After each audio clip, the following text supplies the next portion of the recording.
23년 11월 19일 주일 마가복음 성경 강해를 시작하도록 하겠습니다. 마가복음 11장 1절에서부터 11절 말씀입니다.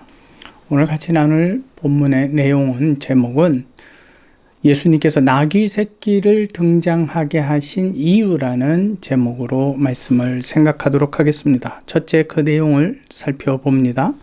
여러분들도 너무 잘 아시는 내용입니다. 예수께서 예루살렘에 입성하시는 내용인데, 이르시기 전에 제자 둘을 보내시면서 맞은편 마을로 가라.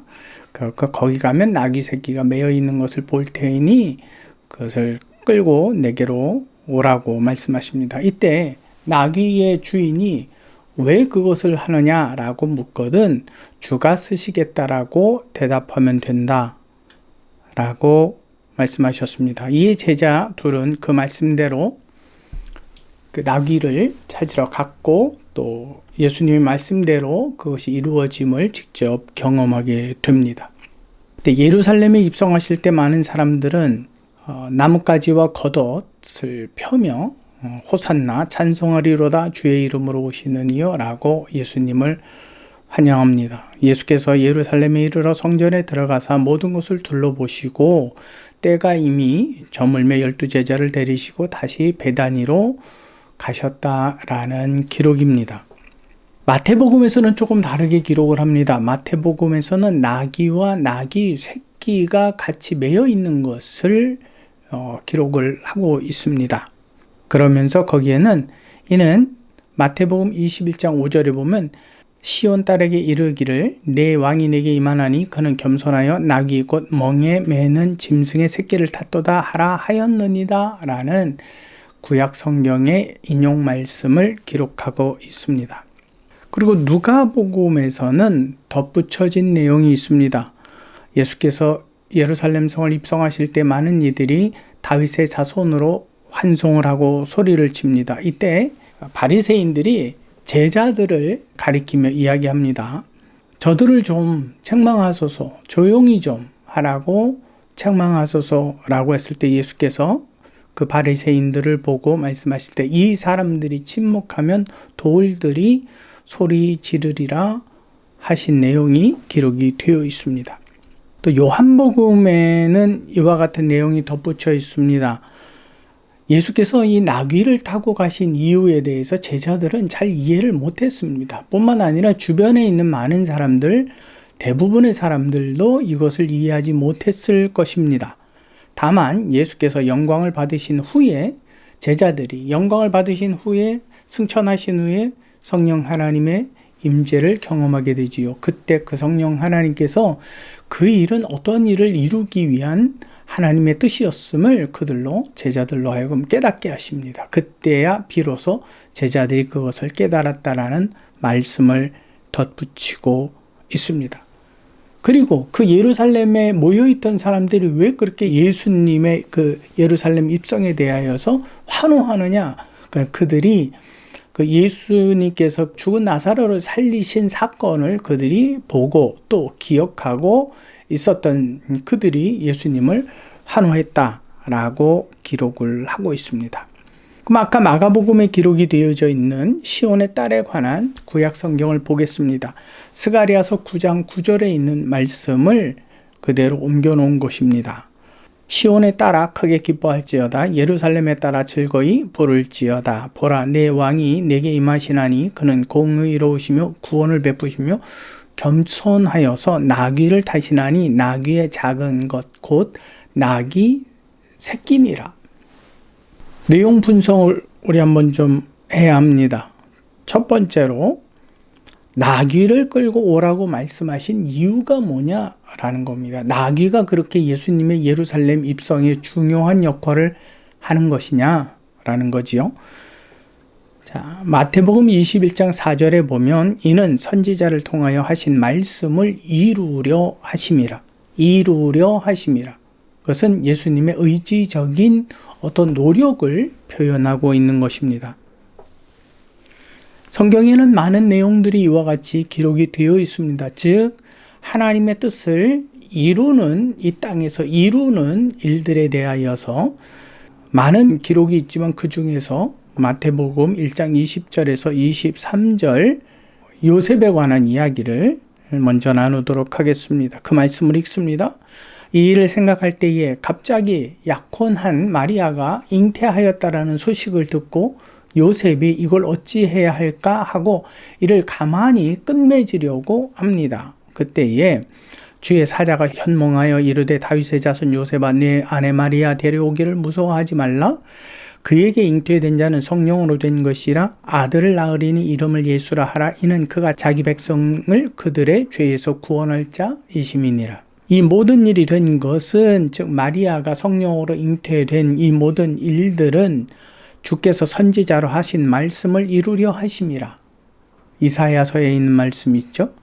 보라 처녀가 잉태하여 아들을 낳을 것이요 뿐만 아니라 그 모세의 기록 속에 그 창세기 3장에 보면은 여자의 후손을 기록하고 있는데 그 말씀을 성취하시는 하나님 또 성취해가는 그의 사람들을 기록을 하고 있습니다. 그래서 23절에 보라 처녀가 잉태하여 아들을 낳을 것이요 그의 이름을 임마누엘이라 하리라 하셨으니 이는 번역한즉 하나님이 우리와 함께 계시다 함일라라. 예수님께서 나귀를 필요로 하신 이유 첫 번째는 구약 성경에 예언되어져 있는 그 일을 예수님께서 친히 이루어 가시는 것을 보여준다라는 사실입니다. 예수님은 이 땅에 하나님의 아들 메시아로 이 땅에 오셨지만 자기 임의대로 행하시지 않았습니다. 하시는 말씀과 또 행하시는 모든 일들이 하나님의 뜻에 따라 그분의 일들을 이루어 가시는 하나님의 아들이셨습니다. 또한 하나님은 무질서하신 하나님이 아닙니다. 반드시 질서를 가지고 행동하시는 분이기 때문에 그 질서대로 예수님은 하나님의 일들을 이루어 가셨습니다. 하나님의 질서는 완전하기 때문에 그렇습니다. 오늘 예수께서 나귀 새끼를 데려오라고 제자들에게 명령하신 이유는 예언하신 하나님의 말씀을 이루어 드리기 위함입니다. 그러면 이것을 왜 이렇게 제자들에게 말씀하셨느냐? 쉽게 말하면 예수님이 직접 가셔서 타고 오셔도 되지 않습니까? 그럼에도 불구하고 혹은 예수님이 나귀 필요 없어. 그리고 직접 걸어 올라가셔도 됩니다. 아니면 나귀보다 더한 것을 타고 가셔도 됩니다. 그러함에도 불구하고 제자들에게 이것을 명령하신 이유가 뭐냐라는 겁니다. 예수께서 부활하시고 승천하신 후에 제자들을 그 일, 예수께서 이 땅에 메시아로 오신 하나님의 아들이심을 증언하여야만 했습니다. 근데 그 증언은 예언된 그 내용이 그대로 성취되었을 때에 정확하게 확인이 되는 일입니다. 그래서 예수께서 친히 메어진 나귀를 타고 오셔도 되는데 굳이 제자 둘을 보내신 이유는 그들에게 성령의 임재가 있은 후에 그들이 그것을 분명하게 깨닫게 되기 때문에 그렇습니다. 제자들은 이 일의 증인이 된 것입니다. 여러분, 우리는 제자입니다. 제자, 예수님의 제자입니다. 그렇다면 예수님이 어떠한 삶을 사셨습니까? 하나님의 예언된 말씀을 스스로 성취, 이루어 가시면서 사셨습니다. 그렇다면 우리는 그분의 제자라면 우리도 어떻게 살아야 합니까? 그분의 말씀대로, 기록된 성경의 말씀대로 우리도 하나님의 예언된 메시지를 이루며 살아가야만 합니다. 이것이 제자의 본분입니다. 또한 제자들은 나귀 새끼를 끌고 옴으로 인하여서 예수 그리스도가 참 메시아이심의 증인으로 섰습니다. 이것을 그들은 증거할 수밖에는 없었습니다. 그렇다면 우리에게도 예수 그리스도가 참 메시아이시고 하나님의 아들 되심을, 우리의 구원자 되심을 우리는 전하고 가르치고 선포해야만 제자입니다. 여러분, 제자가 하나님의 집을 짓습니다. 근데 그 집은 하나님께서 그분의 뜻에 합당하도록 지어야 마땅합니다. 왜냐하면 우리가 주인이 아니기 때문에 그렇습니다. 집의 주인이신 하나님의 뜻대로 짓지 않고 제자인 내가 생각할 때 이렇게 짓는 집은 내 주인 되신 하나님께 영광이 될 거야. 혹은 이것이 가장 바람직할 거야 라고 내 생각대로 짓는다면 그것은 주인의 집이 아니라 내 집이 되어버립니다. 그리고 강제적으로 나는 이렇게 지었으니 하나님은 이곳에서 평안하십시오 라는 강요가 됩니다. 그렇다면 그것은 제자된 도리가 아닙니다. 하나님의 뜻에 따라 그분의 집을 짓지도 않고 자신이 생각하기에 좋은 집을 지으면서 하나님과 예수님의 제자라고 자부하는 것은 큰 오산입니다. 예루살렘에 입성할 때 왕과 전쟁에서 승리한 장수는 말을 탔습니다. 그래서 나귀 새끼는 어떠한 권위나 혹은 전쟁에서 승리한 장수를 대변해 주지 않습니다. 사람의 보기에 말도 아니고 나귀도 아니고 더더군다나 나귀 새끼를 타고 올라가신 그러한 분이 메시아라는 자체를 연관시켜 생각할 수가 없었습니다. 여러분, 이 일은 이미 스가랴서에 하나님께서 그의 선지자의 입을 통해서 기록을 하신 겁니다. 이렇게 가는 사람이어야지만 메시아라는 증거다라는 뜻입니다. 만약에 예수께서 말을 타고 가시든지 혹은 들것에 들려서 가시든지 혹은 걸어서 올라가셨다면 여러분, 메시아라는 뚜렷한 증거가 드러나지 않습니다. 하나님께서는 이 일을 아시고 굳이 나귀를 타고 올라가는 한 사람에 대하여 주목하여 기록하고 있는 것입니다. 아주 기이한 일이며 드문 일인데 이 일이 이루어지는 것을 보면 그가 곧 메시아임을 알리는 것이다.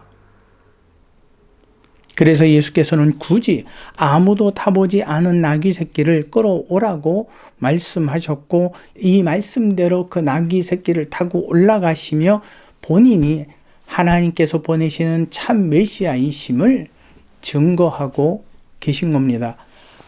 예수께서는 그 구약에 말씀하신 아버지 하나님의 말씀을 그대로 성취해 드리는 그분의 아들이십니다. 여러분, 우리 한번 생각해 보십시다. 예수께서 승천하시면서 우리는 예수님의 제자잖아요. 승천하시면서 그분이 내가 곧 다시 오마 그랬는데 그것을 기억하지 않고 내 뜻대로 내 남은 시간을 내 마음대로 나의 시간으로 나의 것으로 다 채우고 가고 있으면서 나는 예수님의 제자라고 이야기할 수는 없습니다. 그분이 다시 오마 말씀하셨다면 그분이 다시 오는 그날을 기다리고 그날을 셈하고 준비하고 있어야만 제자입니다. 또 그것을 누군가 너의 선생은 어디 갔나? 물으면 그분 곧 다시 오십니다. 그래서 저는 매일 그 일을, 그 날을 기다리고 준비합니다.